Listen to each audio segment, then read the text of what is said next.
everybody, I'm Melinda Gallant, and I want to welcome you to another Cape Conversations. Oh my gosh, we've got a great couple of people here today. We have the police chief and the fire chief in the same room. They're going to be talking about this new building, and you know what? It's actually a couple of buildings, and it's going to be a lot less money than what was originally proposed. So if you want to know all about it, come along and let's have a Cape Conversation.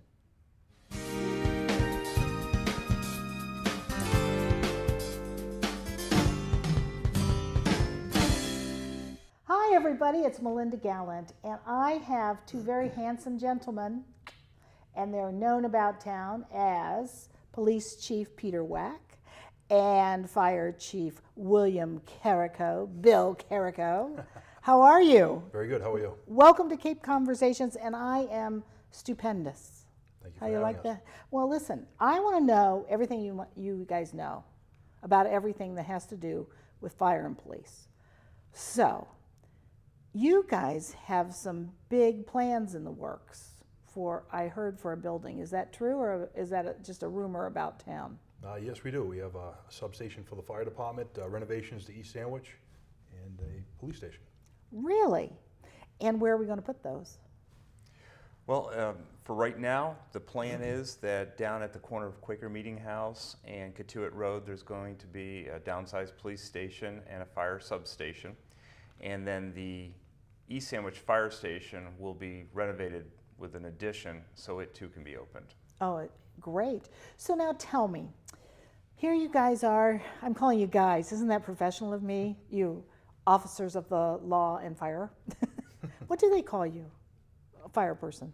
Chief? Chief? Okay. You officers of chiefs, you chief of officers or whatever. Anyway, here you are. See, I told you this would be easy. So here you are. Why do you guys really need a new buildings?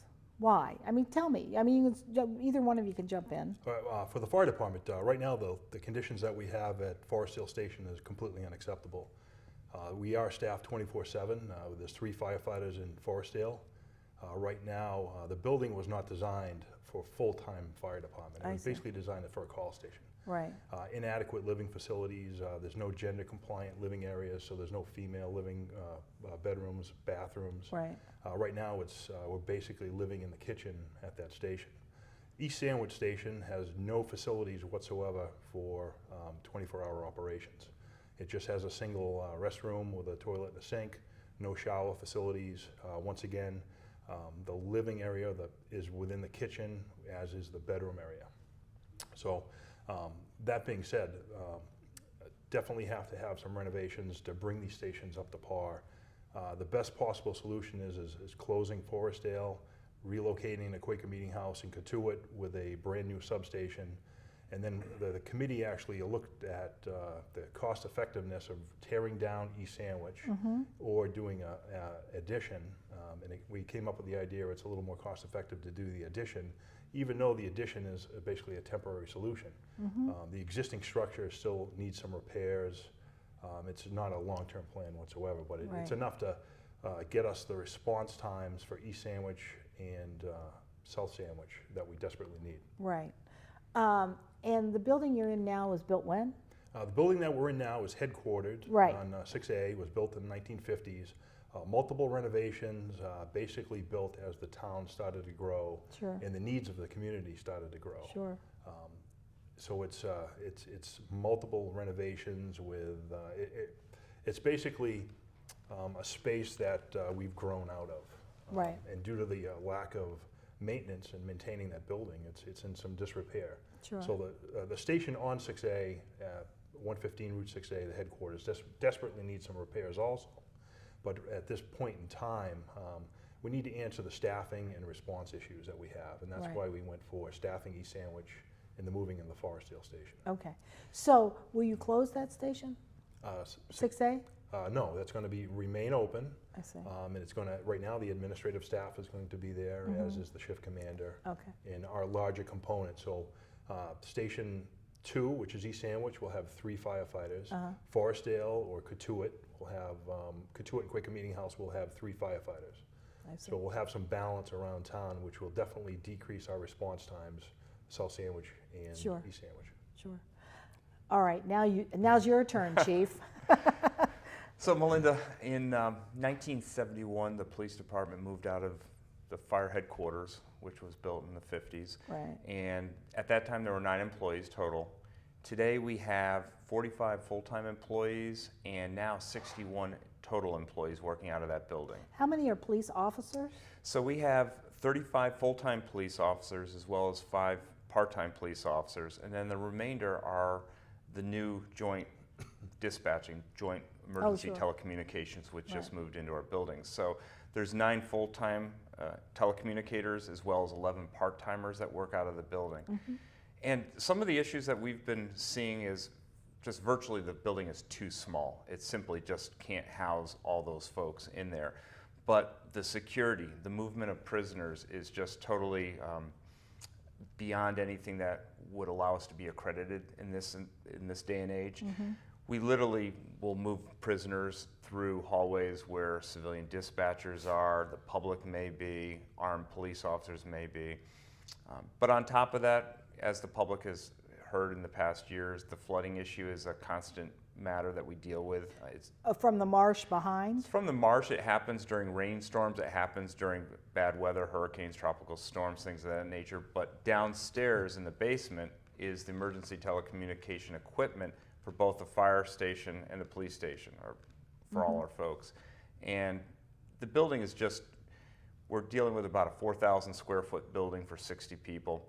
It was built for 9. It's time to be able to get a facility that is able to handle the security needs that we have for prisoners, but also able to give adequate space to all the technology that we use these days. And where would your facility be? So our facility would be right next to the fire substation down at the corner of Quaker Meeting House Road and Catuit Road. And would the main office leave downtown Sandwich then? Yes, the town would be looking at a solution for how to deal with the empty Forestdale fire station, the old station, and the old police station. That would be an issue that would go before the selectmen, and ultimately, my understanding is town meeting.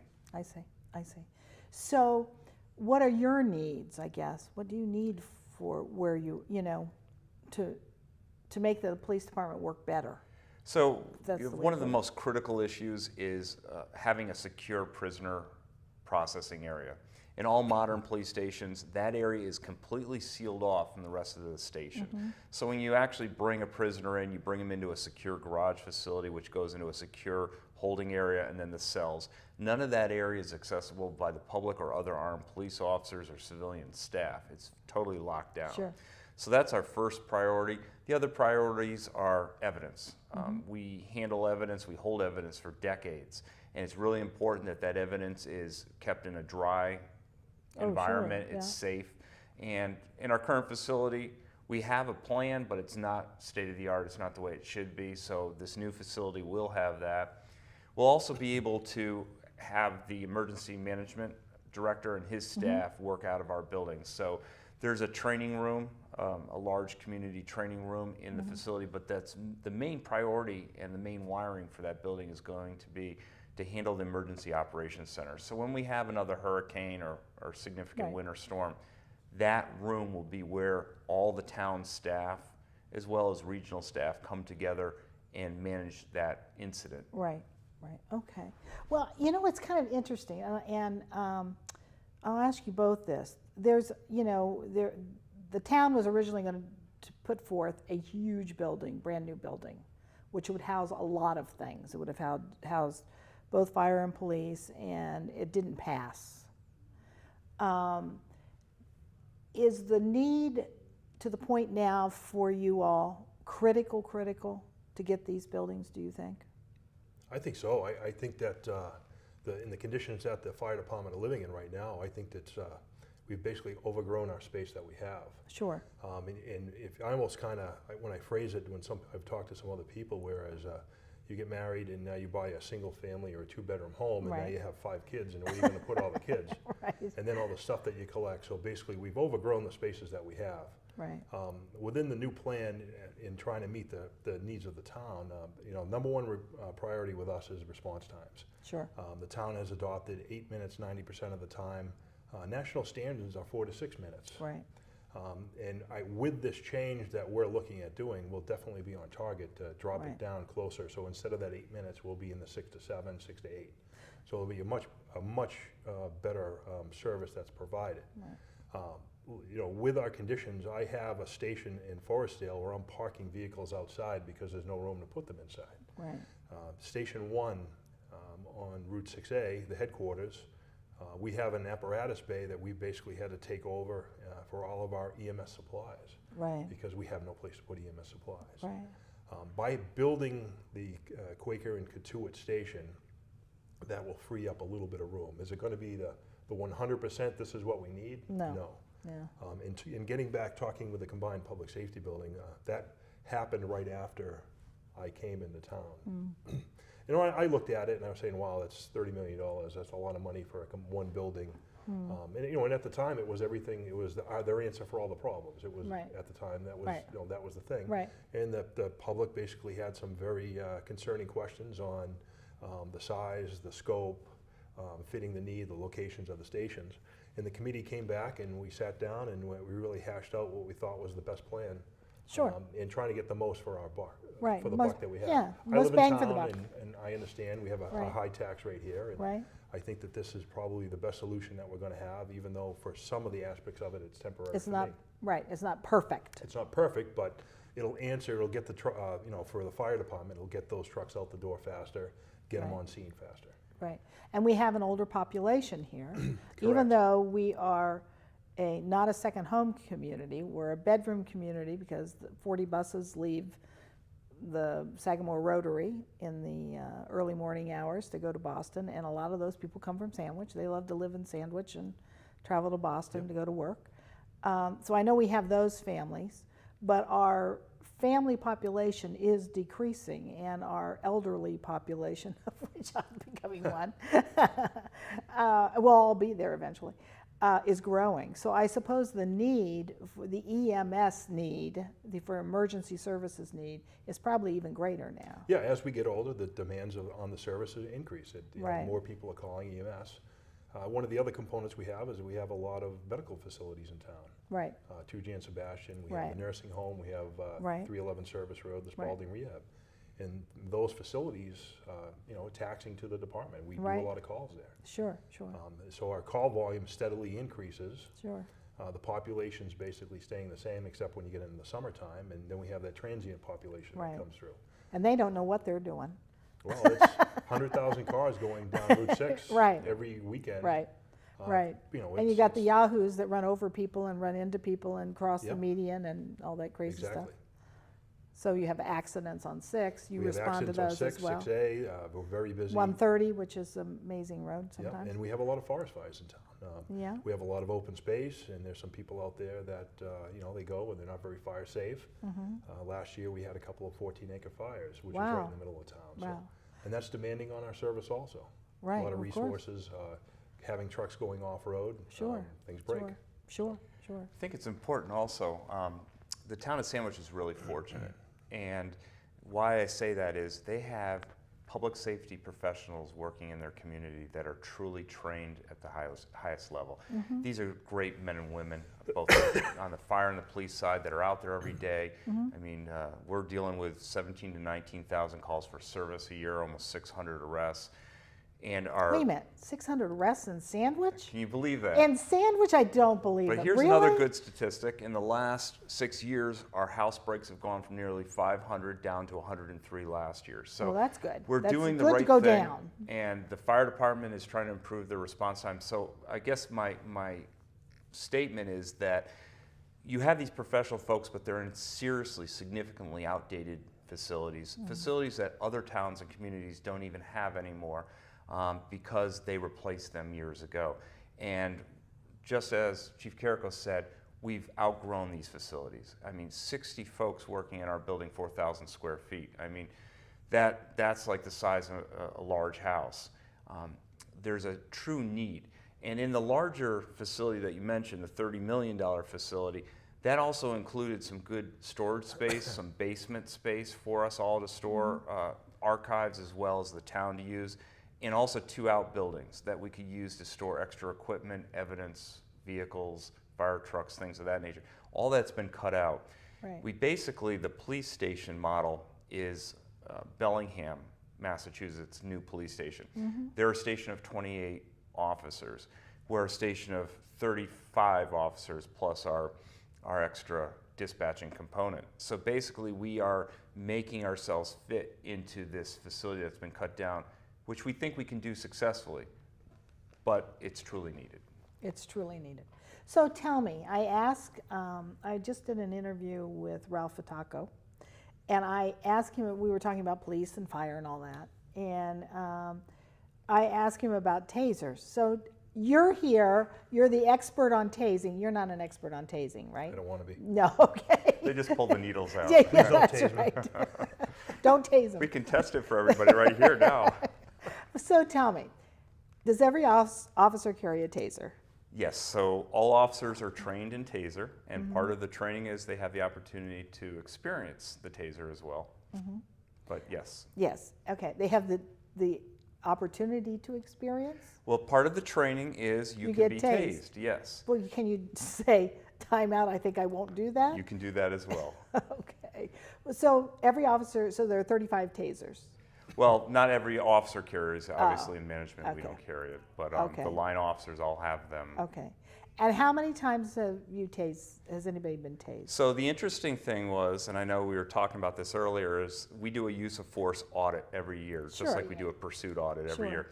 In the last 2 years, we have not deployed the taser or pepper spray at all in the last 2 years. The purpose for us bringing taser to the community was officers were getting injured, and there was You mean in fights with correct suspects trying to take people into custody. Right. People were challenging them. But also the issue with pepper spray is if the winds are moving and things of that nature, it's difficult to deploy it successfully. And we brought this tool in, and it's been shown to be a very safe and Sure. effective tool. And since bringing it in, obviously in the very beginning when you bring a new tool in, it gets used a little bit, it did. But now it's to the point where our officers are very seldom using it. Obviously you can see in the last 2 years we haven't. But in addition to that, they're learning verbal tactics to be able to take people into compliance. Right. Now, does Homeland? There was a while there where, and obviously we see everything on the national news, and you'll see a small police department or fire department in a town, maybe a little bit bigger than Sandwich, and they'll have a tank, or they'll have, that came through Homeland Security and all of that. Right. So is that still available, or is that something that we don't get because we're too small? No, actually we belong to the Cape and Islands Regional Law Enforcement Council. And part of that council, there is a SWAT team, which does have what they call a Bearcat, which is an Right. armored personnel I see. movement vehicle. But we also have access to other regional resources that other regions have, and also the Massachusetts State Police. I see. Well, it's always interesting to me when you look at that, and I wasn't sure because we have a police fireboat. Did that come through that, or was that from the town? Don't we It's have a fireboat. Oh, it's a fireboat. Yeah, I thought it was a police boat. I got to sign off He wants on to it, have buddy. it. I'm all set. You got enough to deal with, right? Exactly. Okay, so it's a fireboat. Okay, so that helps. And have you gotten to use it a lot? Yeah, the boat has been deployed. My first year that I started here back in February of 14, Yeah. it rescued 7 people. Really? Pulled 7 people out of the water. Wow. The boat was acquired on a port security grant. It didn't cost the town anything. Oh, that's great. It was a $900,000 grant. So you and- saved them all this money. We should want to vote for this. Well, there's some people that don't like the boat, and they Yeah. have their different reasons. But the boat is docked at the Coast Guard station, which they're providing us with a slip, which is great. We're Yeah. working together, and we respond mutual aid together. Oh, sure. The boat has been deployed for some boat fires, and like I said, it's pulled several people out of the water. So it's a great asset for the community. Absolutely, it is. and We're a seaside community. Why shouldn't we have one? Exactly. So that's a great resource. But getting back to the stations, for us, I was thinking of, as the chief was talking about that vehicle there. I'm buying apparatus to fit in a station because of the size of the station. Instead of what you need. So, instead of what I need, I'm trying to downsize. But the latest ambulance that we purchased for Station 1, for headquarters, has actually got the smallest box in the back. because of the size of the station that I have. So I can't keep buying the same type of apparatus. Sure. So now I have to go and modify different trucks just because of the space that we have. And that becomes limiting. Sometimes it jacks the price up. Right. So it's rather challenging to Sure. try to get what we need within the space that we have. We have a hook and ladder truck, don't we? We have a tower. Yeah. And Yep. where does that That live? is stationed at headquarters on 6A. Okay. That's what I There is thought. no other place in town No, that that'll it fit. can fit. So it's Yeah. that one bay, and Right. that's where it stays. Okay. And that truck was designed for the 10-foot doors. So it was designed specifically for a station that's at smaller garage doors. I see. Typical garage doors in a fire station are 12-foot. Sure. And that's Be what we have. commercial-like, you know. That's what we have at Forestdale, and that's Sure. what we have at East Sandwich, but unfortunately, the depth of the station, we Is can't that- fit anything it's big in too there. short. We could, but it would make a hole in the wall. Yeah, right. Linda, I just have one point to follow up with that. Uh-huh. After the last vote, the $30 million town meeting building plan, and that was before Chief Carrico, but the Board of Selectmen took input from the community. Sure. And some of the messages that we were tasked with developing solutions for were the community wanted to see the East Sandwich station opened and staffed. Right. They wanted to be assured that the downtown Route 6A Village area station would remain open and staffed. Right. They wanted to see that the police station was built but downsized. They wanted, obviously, the price to be reduced. Right. And in doing all of this, we've pretty much answered everything. I mean, the price has gone from 30 million down to 17 million. The square footage has substantially been reduced. The East Sandwich station will now be open and staffed. The downtown station, Which helps response for that end of town Exactly. amazingly. Yep. Well, the downtown station, there's a lot of focus on that right now on social media. They want to be assured that that station is remaining open, and that's the plan, is open and Headquarters staffed. will remain open. right. Right. And the other issue is there are a lot of voters, there are a lot of folks that live in East Sandwich and South Sandwich. Right. That presently, the way we are organized today with our emergency response, they're not being serviced at the same level as other places like Forest. How could they be? It's so far away. So this plan truly takes those folks into account and provides them with a real solution. So, does this go on the ballot, or is this a town meeting? Well, it's got to pass town meeting to go on the ballot. I see. I see. So there'll be 2 articles, one for the stations and then one Right. for the people Right. that I need to staff the station. Well, I just want to clue you in. I don't know. I'm sure you were. I know you were there last year for town meeting, but they passed a $30 million budget without blinking an eye and argued over a $10,000 piano. So hopefully it's going to go through pretty easily. One thing that's encouraging is by being out in the community, by social media that Sure. we're using to provide factual information, Sure. we're hearing a lot of positive, much more this time than Sure. last. It's very encouraging. There have been some people with questions, and we're very quick to provide those answers on whatever social media platform it's on. But the thing that's important for all the viewers to know is, should they want to meet with any of us from either of our staff, or if they'd like a tour of our facility, we're open to that. And Sure. they can simply call one of our stations to set up that tour. They can reach out to us through email, through Facebook, any method. Do you both have Facebook pages? We do. For the station, yes. Yes. Yes. Okay. Yeah. So if I could ask a question. I mean, everybody I know is on Facebook and Twitter. I think most people over the age of 50, shall I say, are probably doing Facebook more than Twitter, but they do both. So do you both have Twitter? I mean, the stations The have department Twitter. has a Yes, Twitter and departments. Facebook. I'm not talking about you personally. Right. That's your own business. I'm talking about if I want to. I don't blame you. But I was talking about you as the departments. They would, so that people could reach out and ask questions through those as well. And it's interesting because, I mean, 2 questions that came out that were answered through social media. One was there was a member of the community that wanted to make sure that at all 3 fire facilities that there was proper bunking for the firefighters. And the concern was obviously they may not have had the information at the time about East Sandwich and how there's going to be the addition. Right. And then on the police side, the question was, is there still a gymnasium or a gym area? Right. And the answer to that question is no. There's a small facility, and we had it in the last plan, which is for defensive tactics and FATS training. And FATS is basically where we use simulated firearms Right. and movie screens to train. And the Department of Justice is pretty much, whenever they have a consent decree where they mandate communities to do certain things, they require communities to have real-life use of force training. Sure. And that's done through that type of facility. So there is a small room, but it's clearly marked if anybody looks at the plan as a Right. defensive tactics room. I see. So, and here's the other thing too is, now if you're at Quaker and Catuit Road, is your response time going to be as fast down to the village or to East Sandwich, or do you always have people touring anyway, so there's always somebody on the road? So that's a really good question. So we're out on the road 24 hours a day. Granted, we have a shift change, but we have folks that are out in the sector. The police station is only a place where we come back to if we're going to process somebody who's been arrested or process evidence. But one of the interesting things is with the civilianized dispatching, which just went into effect on February 14th, our plan is, as of July 1st, new fiscal year, is to, on the day and evening shift, up our staffing. So right now we run 3 police officers on the road a shift. And on day and evening shift, our stats are through the roof. We're backed up with calls, and it's Well, really... because it's nighttime. Well, it's a busier time, so when folks Yeah. are awake, Yeah. we respond to a lot of medical calls with the fire department. We have a lot of other calls, service, alarms, things of that nature.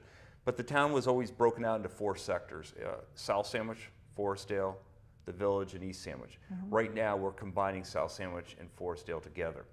And this new plan will actually increase the staffing in the road for the community, and response times will actually be more Well, beneficial. you know, now you mentioned this whole thing about the emergency call. I still call 911, right? Yes. Right? But Yep. who do I get? Do I Public get safety dispatcher. in Sandwich or in Barnstable Sandwich. In Sandwich. County? Yep. Okay. Sandwich. Did I used to get it in Barnstable County? No. No. It's always been in Sandwich. So they I'm call it the confused. primary I see. answering point has always been the town of Sandwich. Okay. Chief Robert Wordy, the police Yeah. chief at the time, was really all know him, instrumental yeah. in bringing that to Sandwich. And in discussions with other folks in town leadership as well as the community, I feel it's important that there be a local answering point in our community that's able to handle those calls Sure. effectively. I think the commitment to this new centralized dispatching that we're doing here, the fire and police together, the commitment by the Board of Selectmen and the town manager has clearly showed that it's the best solution for us at this time. Excellent. There's one thing I'd like to mention is as part of this public safety package, we have a hiring of 8 additional firefighters. 750,000, which covers their benefits behind the scenes, the hiring of the firefighters, equipment and training.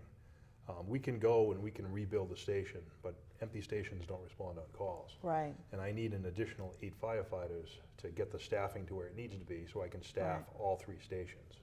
Under our existing staffing model, we just don't have enough people to do the job. Right. So that's one of the components that's part of this. Right. And another note is I was faced with a question that if moving the Forestdale station to Quaker and Catuit, will that change anybody's insurance rates?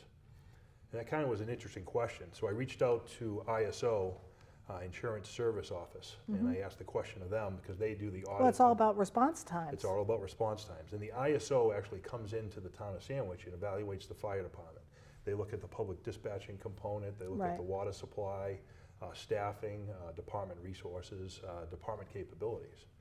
And ISO said that by moving that station, no one is going to be affected by their insurance rates.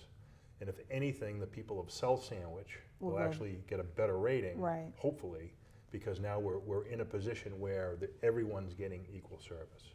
So no one will lose out or Right. be deficient and have an increase in their homeowners insurance. Well, and plus the folks in East Sandwich will also see a reduction as well. Correct. Right. Because That's and right right. now from Forestdale to our furthest point out, we're over the limit established by ISO. Right. So they will definitely see an increase and Right. get faster service. Well, and if you're in an emergency, that's all you care about. You don't Correct. care about what your taxes are. If you are in an emergency situation, whether it be you think you hear somebody breaking into your house and you call 911 very quietly on your cell phone from your closet, or you wake up and somebody has fallen in the bathroom and they may have had a heart attack or whatever. All you want is that service there now. Exactly. Not 8 minutes from now, but now. Well, and the other thing too, Melinda, is folks are always saying, cost and what do we get for Right. this project? And one of the things is the breakdown on the price per month for the average house is going to be Right. somewhere just a little over $7 a month. But as the fire chief just said, there's going to be a reduction in insurance too once Sure. the project's done. So when you really look at the off balance, the number is actually going to be much less than the Right. $7 The because impact. the impact. So at the end of the day, it's no longer $7. Maybe it's going to be, I don't know, $3, $4, $5. I Right. don't know. Right. Not that It's a Starbucks. but an event, I mean, basically what it's doing is saying, this is what you're getting. Sure. You're getting better response times, and it doesn't really cost you as much as it Right, originally was right. going to cost. Well, if you think about it, if it's $7 a month, that's 2 Starbucks, and that's just plain coffee. That isn't anything fancy. That's not a latte or a macchiato. It's just a regular coffee at Starbucks. So if people think of it that way, maybe it'll be less of a pain for their pocket. I hope so. I hope so too. I want to thank you guys for talking with me. I mean, I get to meet with you guys because I worked with you on first night, and they were fabulous on first night. They were helpful. Thank you. They were positive. There was no, you can't do that, you can't do that. It was like, all right, well, let's try to figure this out. They thought I was a little crazy, but I just want to thank you publicly for all that you did to bring those fabulous fireworks here to Sandwich. Without you, we couldn't have done it. We're going to do it next year. Oh, yes. It's a great That's what we want to partnership. hear. Yes, it is. It's a wonderful partnership. And first night will march on, and you guys will be a part of it, and that's terrific. I want to thank you again. I wish you all the luck for this. Voters, get out and vote, right? They got to get out and vote. They got to come to town meeting. Don't let 150 people decide what's going to happen here in this town. Come to town meeting, and let's get this through. All right, great. Thank you. All Thank right, you. thank you. Thank you for joining me today for this Cape conversation about the police and fire buildings. And I want to thank the police and fire chief for being here today. I learned a lot. I hope you did too. And come out to town meeting. We need everybody's vote. So I will see you next time on another Cape Conversations.